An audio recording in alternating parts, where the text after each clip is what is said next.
डेअरीतनी रांगा, रांगातनी किटल्या, किटल्यातनी दूध हाय भारीच ग, भारीच ग, भारीच ग. दूध भारी, फॅट भारी, SNFB भारी, ही किमया फर्टिमिन प्लस ची चारी.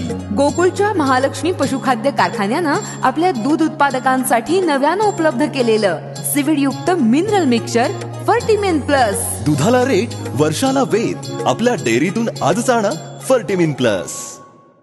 गांजा विक्री करणाऱ्या दोघांना अटक, पोलिसांनी काढली आरोपींची धिंड.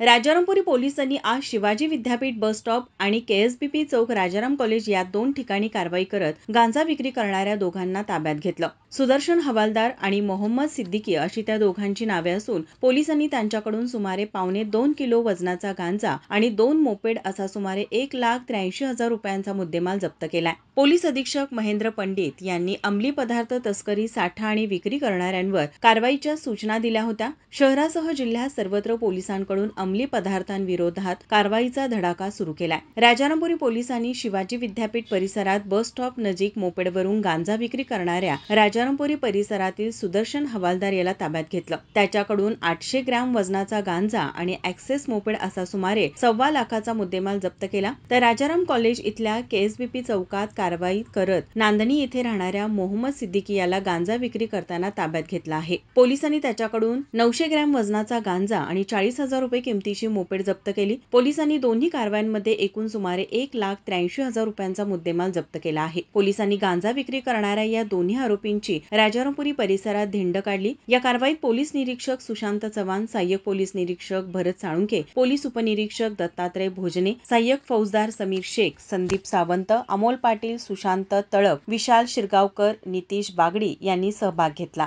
माझा महाराष्ट्र न्यूज कोल्हापूर. ताज्या घडामोडी पाहण्यासाठी माझा महाराष्ट्र न्यूजला आजच सबस्क्राईब करा.